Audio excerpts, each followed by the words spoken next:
नमस्कार प्यारे बच्चों, कैसे हैं आप। आशा है स्वस्थ होंगे और हर घर पाठशाला लिंक के माध्यम से खूब अध्ययन भी कर रहे होंगे। बच्चों, क्योंकि बाहर हालात ख़राब हो रहे हैं कोविड वायरस की वजह से, आपको घर में रहकर तैयारी करनी पड़ रही है। तो मैंने पहले भी बताया था कि शिक्षा विभाग ने ये निर्णय किया कि शुरू के कुछ दिनों में हम आपको पिछली कक्षा का अध्ययन करवाएंगे और उन्हीं टॉपिक्स को चुनेंगे जो टॉपिक्स आपको आगे सामाजिक अध्ययन पढ़ने में हेल्प करेंगे। तो उसी कड़ी में जो टॉपिक मैं आपके साथ डिस्कस कर रहा हूं, इसका नाम है हमारी पृथ्वी के अंदर, इनसाइड आवर अर्थ, जिसमें हमने पहला पोर्शन पृथ्वी का आंतरिक भाग पढ़ लिया था। अब हम इसका अगला भाग पढ़ेंगे। तो बच्चों, आज हम बात करने वाले हैं शैल और खनिज, जिसको हम बोलते हैं रॉक्स एंड मिनरल्स। तो बच्चों, पिछले वीडियो में हमने जाना कि पृथ्वी का जो आंतरिक भाग है वो 3 लेयर्स में बटा हुआ है, जिसमें हम सबसे बाहरी परत को हम बोलते हैं भूपर्पटी, जिसको क्रस्ट कहते हैं। तो क्रस्ट के ऊपर ही मैंने कहा था कि हमारा सारा जीवन यापन क्रस्ट के ऊपर ही होता है, पर्पटी के ऊपर ही होता है। भूपर्पटी, पृथ्वी की पर्पटी अनेक प्रकार के शैलों से बनी होती है। पृथ्वी की पर्पटी बनाने वाले खनिज पदार्थ के किसी भी प्राकृतिक पिंड को शैल कहते हैं। ये रॉक्स हम किसे कहते हैं? जो पृथ्वी का क्रस्ट है उसको बनाने वाले जो नेचुरल खनिज पदार्थ जो होते हैं उनको हम शैल कहते हैं। शैल विभिन्न रंग, आकार एवं गठन की हो सकती हैं। और जो ये शैल हैं इनको हम मुख्य तौर पर 3 हिस्सों में बांटा गया है। 3 प्रकार की होती हैं। पहली होती है आग्नेय शैल, जिसको हम इंग्लिश में कहते हैं इग्नियस शैल। दूसरी होती है अवसादी, जिसको हम सेडिमेंट्री कहते हैं। और तीसरी होती है कायांतरित, जिसको हम मेटामॉर्फिक शैल कहते हैं। अब इनको हम थोड़ा विस्तार से पढ़ेंगे। तो बच्चों, जैसा कि हमने पिछली वीडियो में भी जाना कि पृथ्वी के नीचे, क्रस्ट के नीचे जो हिस्सा है जिसमें मैग्मा रहता है, लावा रहता है, सब कुछ तरल अवस्था में रहता है और बड़े ही उच्च ताप पर होता है। द्रवित मैग्मा जब ठंडा होकर ठोस हो जाता है तो शैल बनते हैं और उस शैल को हम आग्नेय शैल कहते हैं। आग्नेय आप मतलब से ही समझ पा रहे होंगे कि जो अग्नि से बना, मतलब बड़े ही गर्म गर्म लावा से बना। और इन्हें प्राथमिक शैल भी कहते हैं। प्राथमिक शैल इसलिए क्योंकि शैल जो सबसे प्रथम रूप है शैल का वो आग्नेय शैल है। और इसे भी आगे 2 भागों में बांटा गया है। एक होता है अंतर्भेदी शैल, एक होता है बहिर्भेदी शैल। अंतर्भेदी शैल, जिसको हम इंग्लिश में कहते हैं इंट्रूसिव रॉक्स, और बहिर्भेदी एक्सट्रूसिव रॉक्स। तो अब आप समझिए इन दोनों में क्या फर्क है। क्या आप ज्वालामुखी से निकलने वाले लावा की कल्पना कर सकते हैं? आपने अनेक बार फिल्मों में देखा होगा या टीवी में देखा होगा। वास्तव में आग की तरह लाल द्रवित मैग्मा ही लावा होता है।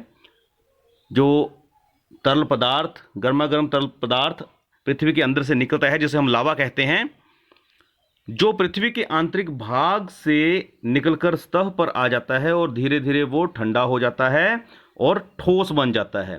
तो इस तरह इसका मतलब जो वो लावा था, मैग्मा था, वो बाहर आ गया। तो उसको हमने बोला, उससे जो शैल बने उसको बोला बहिर्भेदी आग्नेय शैल, एक्सट्रूसिव रॉक्स बोला, इग्निस रॉक्स।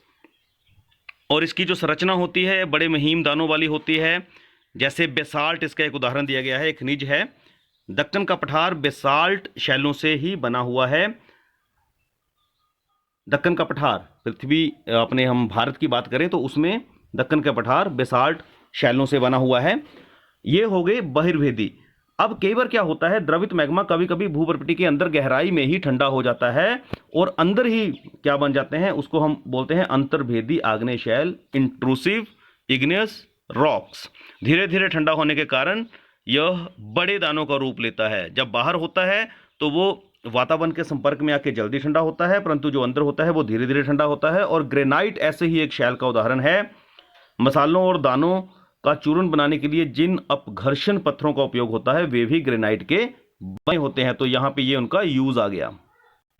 तो बच्चों, हमने जाना पहली किस्म के बारे में, आग्नेय शैल के बारे में, जिसमें हमने बहिर्भेदी आग्नेय शैल और अंतर्भेदी आग्नेय शैल के बारे में जाना। और ये भी उनका एक एक उदाहरण भी देखा। बेसाल्ट जो कि बहिर्भेदी आग्नेय शैल का उदाहरण है और ग्रेनाइट अंतर्भेदी आग्नेय शैल का उदाहरण है।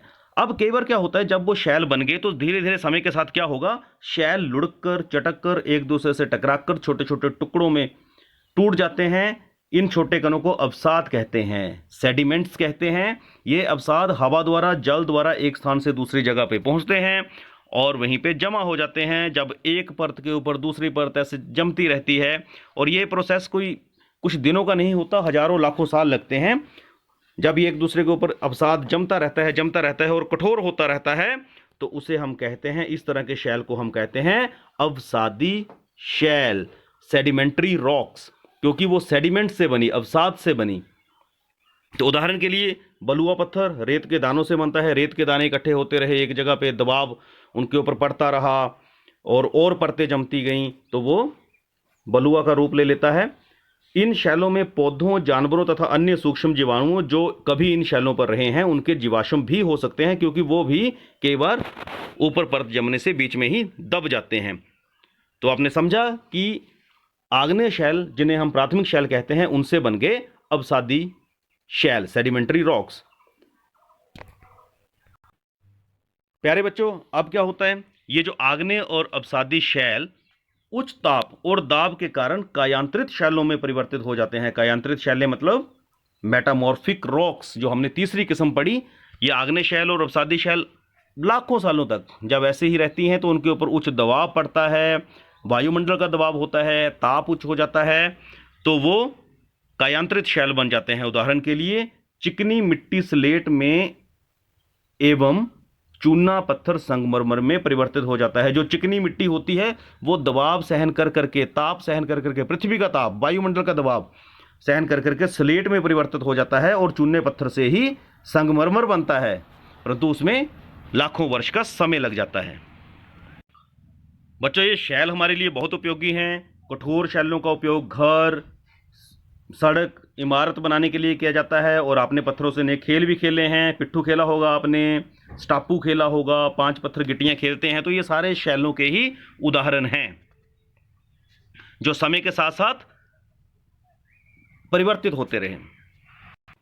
बच्चों, आपको यह जानकर बड़ा आश्चर्य होगा कि ये तीनों शैल आपस में चेंज भी होते रहते हैं, परिवर्तित होते रहते हैं। इसको हम शैल चक्कर का नाम देते हैं। और ये शैल चक्कर क्या होता है, यहाँ पर इस पिक्चर के माध्यम से हम समझेंगे कि सबसे पहले मैंने आपको कहा, जो पृथ्वी से मैग्मा निकला उससे आग्नेय शैल बने। आग्नेय शैल धीरे धीरे समय के साथ साथ टूटे और उससे अवसाद बना, ये सेडिमेंट बना, और सेडिमेंट से सेडिमेंट्री रॉक्स, अवसादी शैल बने।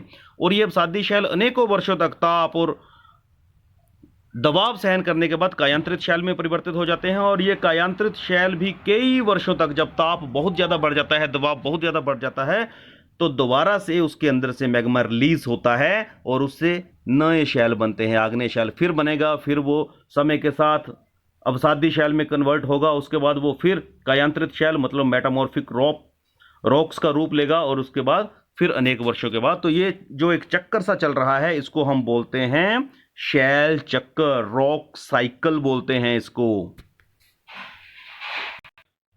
बच्चों, ये जो शैल होते हैं, इनसे मैंने पहले कहा हमारे लिए बहुत लाभदायक होते हैं। इनसे हमें अनेक खनिज मिलते हैं, क्योंकि ये खनिजों से बनी होती हैं। खनिज प्राकृतिक रूप से पाए जाने वाले पदार्थ होते हैं जिनका एक निश्चित गुण होता है और एक निश्चित रासायनिक मिश्रण होता है। और खनिज मानव जाति के लिए बहुत महत्वपूर्ण है। कुछ का उपयोग हम ईंधन के लिए करते हैं। आपने देखा होगा कोयला, प्राकृतिक गैस, पेट्रोलियम, ये सभी हमें शैलों से ही मिलता है, पृथ्वी के अंदर से मिलता है। और इनका उपयोग उद्योगों में, औषधियों में, उर्वरकों में होता है। जैसे लोहा, ये भी हमें पृथ्वी से मिलता है, मतलब शैलों से मिलता है। एल्यूमिनियम, सोना, यूरेनियम आदि, तो ये सारे शैल हमारे मतलब मानव के बहुत ही काम आते हैं। तो बच्चों, वीडियो को आपने ध्यान से सुना होगा, कार्यपत्र को हल करिएगा, और अगर कोई डाउट हो तो इस वीडियो को दोबारा सुनिएगा। और अगली वीडियो के लिए आप सबका धन्यवाद। घर में रहिए, स्वस्थ रहिए, सुरक्षित रहिए। जय हिंद, जय हिमाचल।